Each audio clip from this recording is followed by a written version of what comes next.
Nombre de jeunes et de moins jeunes cèdent à la mode de la boule à zéro et se rasent entièrement le crâne. Précisons que cette coiffure est permise selon la halakha, à condition de laisser des cheveux sur une longueur d'un demi-centimètre au niveau des deux tempes, à la manière des chassidim. Déjà, dans notre paracha de Béalotra, la Torah demande à Moshe de raser entièrement les Lévi'im pour les introniser au service du temple du désert, le Mishkan. Il convient de comprendre la raison. Le Bechor Shor l'explique pour des raisons purement esthétiques, à l'image de Yosef, sorti de sa prison et appelé pour interpréter les rêves mystérieux du pharaon, qui fut rasé pour être beau. De plus, le Bechor Shor ajoute que cela diminue les problèmes des mauvaises odeurs liées à la sueur. Rabbi Moshe Adarshan, cité par Rashi, prend une autre voie et explique que les Lévi'im avaient remplacé au service du temple les aînés des enfants d'Israël qui s'étaient abandonnés devant le veau d'or à l'idolâtrie, qualifiés par le roi David de sacrifices offerts par des morts, tels les lépreux, eux aussi considérés comme morts, puisque bannis de la société.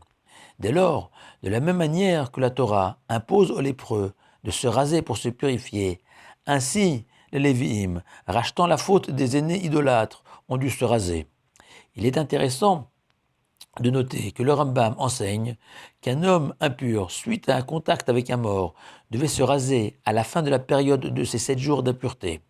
En effet, on peut voir ce rasage intégral comme un retour à la naissance, où le bébé apparaît dépourvu généralement de vrais poils, une manière de triompher de la mort ou de l'idolâtrie qui lui est comparée, une forme de renaissance. Dans cet esprit, on peut ajouter que le Troumat Adéchen, sage médiéval, écrit qu'il était encore coutume au Moyen-Âge de raser la tête des personnes qui venaient de faire pénitence, teshuva. Rabbi Shimshon Raphaël Hirsch préfère lui voir dans ce rasage une tentative de briser l'égocentrisme des Lévi'im, la chevelure étant l'attribut personnel dont on est souvent très fier.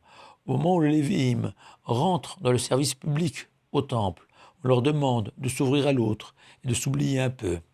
Le Shlach Kadosh, cet immense kabbaliste, lui nous dévoile que le Kohen incarne la bonté personnifiée de leur ancêtre Aaron. Ces Kohanim, qui sans cesse bénissent leurs frères, renoncent à travailler pour les servir. Par contre, le Lévi, qui a acquis son titre de noblesse en jouant les justiciers de Dieu lors de la faute du veau d'or, en n'hésitant pas à tuer jusqu'à leurs propres frères, représente la rigueur, la justice, tandis que le Israël, le simple juif, symbolise la perfection, la résultante de l'harmonie entre la bonté et la justice. Dès lors, explique le Shlach Kadosh, on a rasé les Lévi'im, car les cheveux, dans le monde de la Kabbale, univers qui nous dépasse, sont les canaux de la rigueur divine que l'on se doit de couper.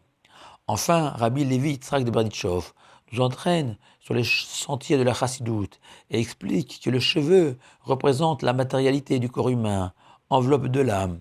Or, le Lévi'im, eux qui étaient les chantres du temple, par leurs magnifiques chants, parvenaient à dépasser le stade de l'enveloppe pour faire vibrer leur âme, débarrassés de ce corps qui l'étouffe, symbolisé par les cheveux. De nos jours, insondable et mutique, l'homme au crâne rasé est perçu selon une étude universitaire comme plus fort, plus viril, loin de ces Lévi'im dont le crâne luisant n'avait d'autre vocation que de faire briller leur âme. Shabbat Shalom à vous tous.